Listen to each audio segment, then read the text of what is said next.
basi itakuwa hivyo. Bana, jana ligi kuu soka Tanzania bara ilipigwa jumla ya michezo mitatu.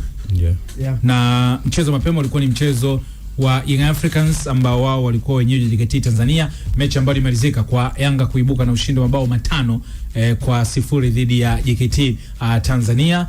Lakini mchezo wa pili ni mchezo ambao ulianza majira ya saa 1 za usiku, ambapo Dodoma Jiji walikuwa wenyeji wa Simba Sports Club, mchezo ambao ulimalizika kwa matokeo ya 0-0, kwa maana ya kwamba nyau au suluhu. Timu hizo ziliweza kufungana, waligawana alama.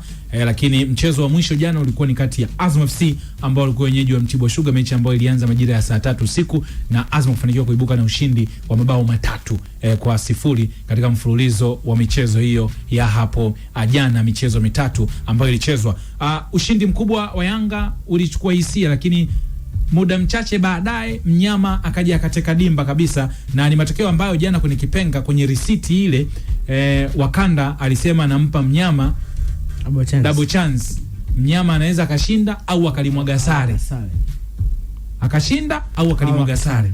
Na kimsingi mnyama akalimwaga sare. Hisia zimekuwa kubwa sana kwenye matokeo aliyopata Simba kwenda kwenye mechi ya Kariakoo Derby. Nsajigwa, ilikuwa ni mechi ya aina gani? Kwangu mimi matokeo yale yalikuwa fair kwa performance ya timu zote. Kiufundi na kimbinu kwa mtu ambaye kutazama, ilikuwa ni mechi ya aina gani mpaka mwisho wa siku timu zikagawana alama?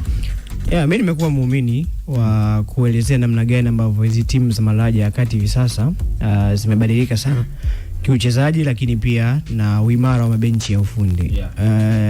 Saizi huu msimu ukiacha zile timu 4 za juu, kwa maana wale ambao walikuwa michuano ya kimataifa, hao wengine ukitaka utaje makocha ambao ni wazuri kwenye ligi, jina la Amani Josia haliwezi kukosekana. Ukitaka utaje miongoni mwa timu ambazo zina squad nzuri, ukiacha wale kubwa 4, Dodoma Jiji hawawezi kukosekana.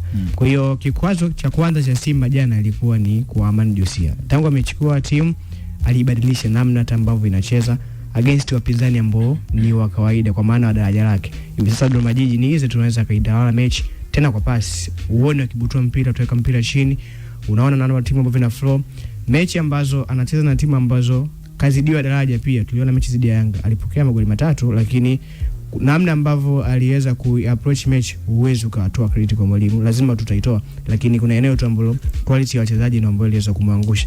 Kwa mechi ya jana nimsikiza kabla ya mchezo, aliweza kugundua kwanza namna gani ambavyo Simba wanacheza.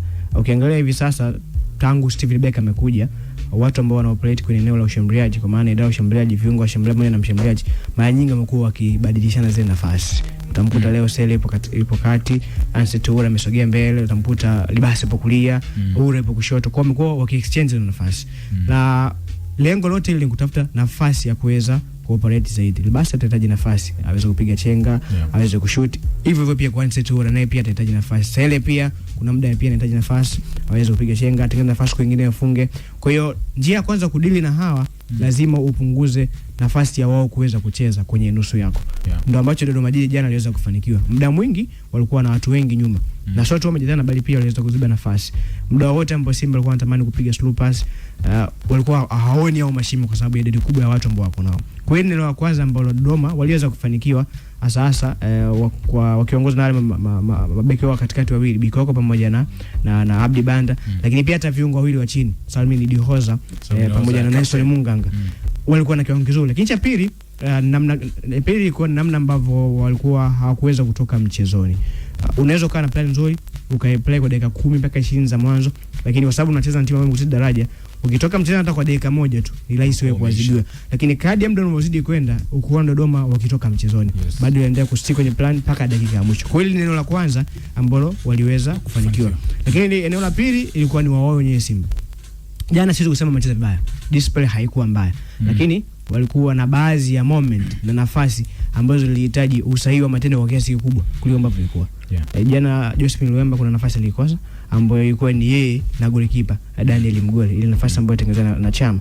Alihitaji kufanya kitu bora zaidi ya kile. Lakini pia kuna moment zingine za kipindi cha pili ambazo ilikuwa ni matukio ambayo naamini haya ukiapply utulivu zaidi na ukawa unasema matendo ungeweza kupata jambo, lakini hawakuweza kufanya hivyo. Kwa hiyo mpaka mechi inamalizika, kwa jinsi ambavyo matokeo yalikuwa yanaenda, namna ambavyo Dodoma aliendea mechi na Simba alivyokuwa matokeo yake kuweza kuyatumia, ni matokeo ambayo kwangu mimi hakunishangaza sana kwa jinsi game ilikuwa. Yes, ni aina ya mechi ambayo ilichezwa na matokeo yaliyopatikana, wanasema yes, kila timu ilistahili kupata kile, na kama ingetokea Dodoma kashinda au Simba kashinda, ni mazingira ambaye namna ambavyo game ilikuwa. Kuna goli kalimiss William Edgar tumeshona, angeza kuitumia nafasi na singe kwa surprise. Mambo tumsikie kabla ya kusikia Elbow pamoja na Golden. Tumsikie kocha Amani Josia akizungumza namna ambavyo alijiandaa kwenye hii game dhidi ya Simba, jinsi ambavyo aliwastadi, lakini kitu kikubwa alikuwa anatafuta heshima na kutengeneza utofauti, kwa sababu Dodoma Jiji kabla ya mechi ya jana alikuwa hana rekodi ya kuondoka hata na alama moja dhidi ya mnyama, lakini jana akasema aitaka kuonyesha utofauti kati ya timu yake yeye na timu nyingine zilizopita hizi za Dodoma hizi, yani kwenye benchi la ufundi, viongozi, makocha. Jana yeye aliamua aweke rekodi, alama ya kwanza Dodoma kaokota mbele ya mnyama. Just spoiled the game, so a little bit disappointing in our position. The coach at the pre-match. Yes, tunapaswa kumsikia kocha Amani Josia bana. Steve Becker mapema. Amani Josia. Just spoiled the game, so a little bit disappointing in our position.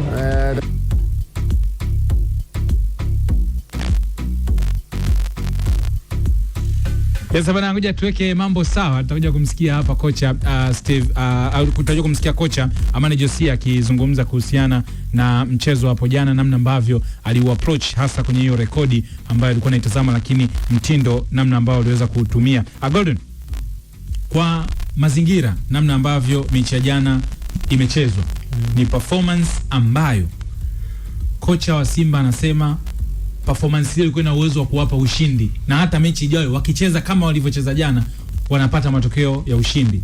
Matokeo ndiyo ambayo yanawapa hofu wana Simba kwamba hatujashinda, lakini kocha na hata mimi binafsi sikuwa disappointed na kiwango kilichochezwa dakika ya kwanza mpaka dakika ya 90.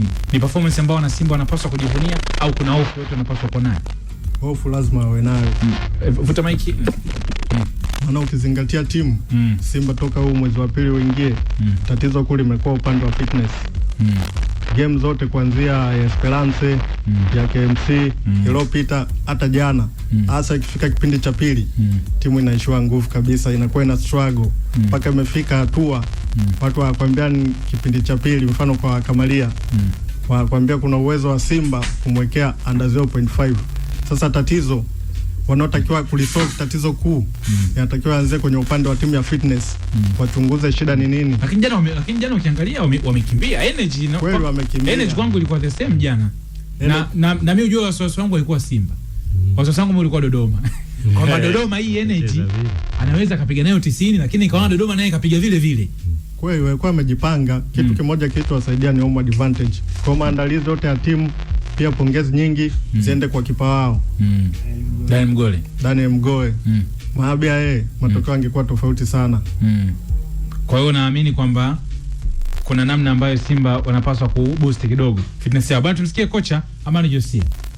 Nafikiri jambo kubwa ambalo limetuongoza ilikuwa ni confidence baada ya yale matokeo ambayo tuliyopata, lakini pia na kujaribu kutaka kuvunja mwiko, kwa sababu kabla ya hapa tulikuwa na records ambazo kwa zinasema kwamba katika mechi 10 Dodoma Jiji haijai kushinda wala kupata sare. So at least tunajitahidi sisi tuliopo tubadili upepo wa hayo matokeo, kwa sababu hii timu ina washabiki, sababu hii timu ina uongozi na ina watu ambao wanaifurahia. Hakuna sababu ya kuwaweka kwenye unyonge, tunajaribu kuona namna ambavyo tunaweza tukapambana at least kubadili huo upepo, na tumefanya hivyo.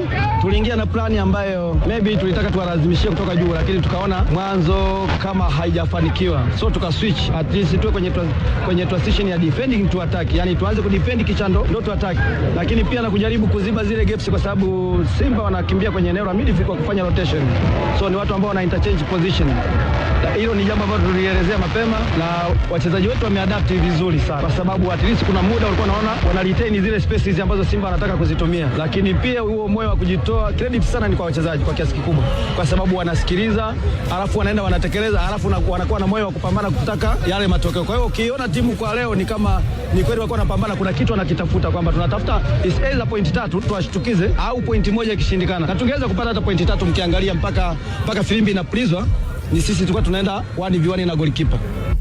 Yes, so ni kocha wa Dodoma Jiji Amani Josia akizungumza kile ambacho kimetokea kwenye mchezo, kwa maana ile game situation, akiwa anaamini kwamba na wao walikuwa kwenye position nzuri kabisa ya kuweza kupata matokeo ya ushindi katika mchezo huu wa jana, mechi ambayo ilimalizika kwa matokeo ya 0-0. Tumsikie pia kwa upande wa kocha wa Unyamani Simba Sports Club, kocha Steve Becker, ambaye naye pia amezungumza, lakini aligusa kwenye eneo zima la upotezaji wa muda ambao ulikuwa linafanywa na Dodoma Jiji, lakini pia amegusia kwenye eneo zima la kiwango cha wachezaji ambacho amekionyesha hapo jana. Anaamini hata kesho au leo wakicheza tena kwa performance ile, ni performance ambayo inawawezesha au ilikuwa ina uwezo wa kuwafanya wao washinde mchezo. Just spoiled the game, so a little bit disappointing in our opposition.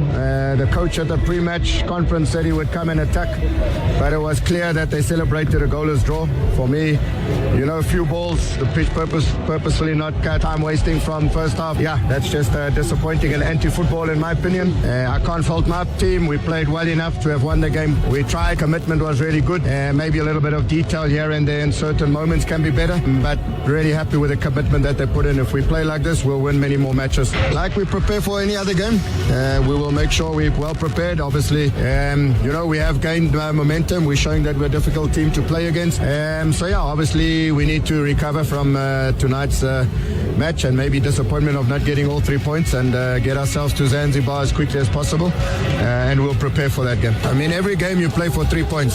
So whether you play Dodoma or whether you play Young Africans, we came to get 3 points. We tried our best to get 3 points. So once again, we'll go on Sunday against Young Africans. I'm looking forward to the derby.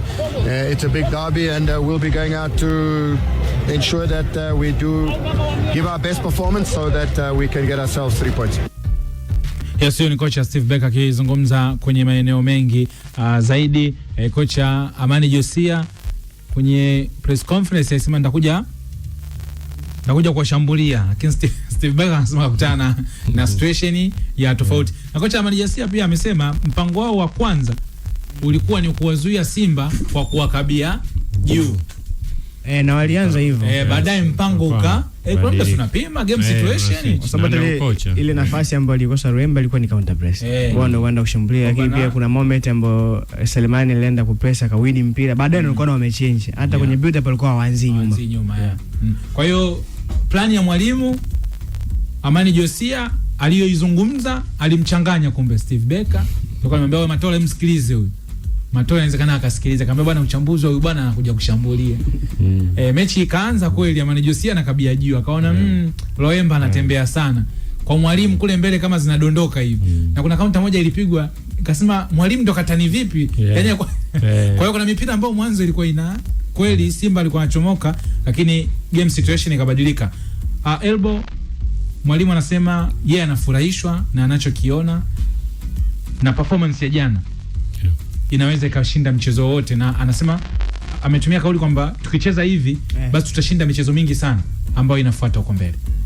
Yes, kwake mwalimu tangu ameichukua timu unakubaliana naye kwamba kuna progress unaiona ya mechi na mechi. Alianza ile ya combination, kujaribu combination za wachezaji kwa maana partnership uwanjani zikaanza kuonekana.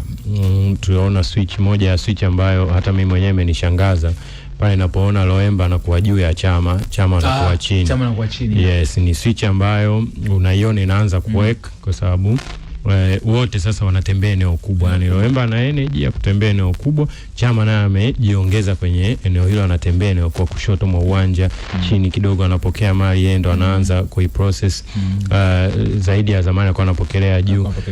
Unaona ukocha kwamba anajaribu kitu kipya na kinaanza kuweka. Mawinga wake pia ameanza na mawinga wapya kwenye baada ya dirisha dogo. Kinaula pamoja na Libasi. Anapa nafasi kipindi cha kwanza wanaanza. Wao technically ni watu ambao wanatumia uwezo binafsi kutaka kuforce kuingia kwenye boxi. Maelekezo ya mwalimu yanakuja sasa kwa hawa wengine, kwa maana Sulemani mwalimu atakuwa wapi wakati ambao winga ana cut in, wakati ambao kiungo namba 10 Loemba ama Chama wanakuwa wanalisogelea boxi, mshambuliaji ama winga atakuwa wapi. Unaziona hizo partnership zimeanza kuweka. Eneo ambalo bado anadaiwa mwalimu ambalo pia hata wachezaji wenyewe wanadaiwa huwa linaenda 50-50 kwa mwalimu na kwa wachezaji, na uliona bado ni shida kwa Simba, ni pale ambapo mpango kazi wa timu umekubali kama jana, energy ya timu imekubali kama jana dakika zote 90. Je, mchezaji kama mchezaji unafanya nini kwenye mazingira ambayo mwalimu alikuelekeza namna ya kukaa kwenye position, namna ya kubiti one defender, kiungo mmoja, unakutana na watu watatu mbele yako.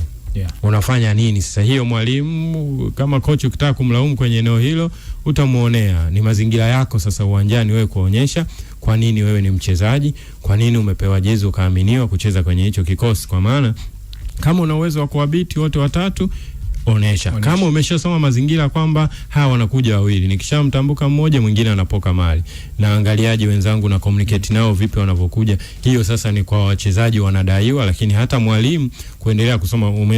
Umeona namna ambavyo alifanya analysis, ndio unapata wasiwasi na mtu wa analysis wa Simba kwenye mwendelezo wa kuzijua timu ana share vipi na kocha. Kama kocha alikwenda na analysis ya kocha mwenzake kwamba nitakuja hivi, na ukawa mpango wake mama kwenye kubadilika, hiyo unakuwa na wasiwasi na timu nzima sasa ya benchi la ufundi kwamba wanakuwa wanamjua vipi mpinzani na reaction yao pale ambapo wanakuwa mpango kazi wa mpinzani umekuja tofauti na vile ambavyo waliplan. Kwa hiyo ni mambo machache ambayo unaona yanafanywa kazi katika mwendelezo, lakini swala la kushinda mechi kuna muda mpango wote umeshakubali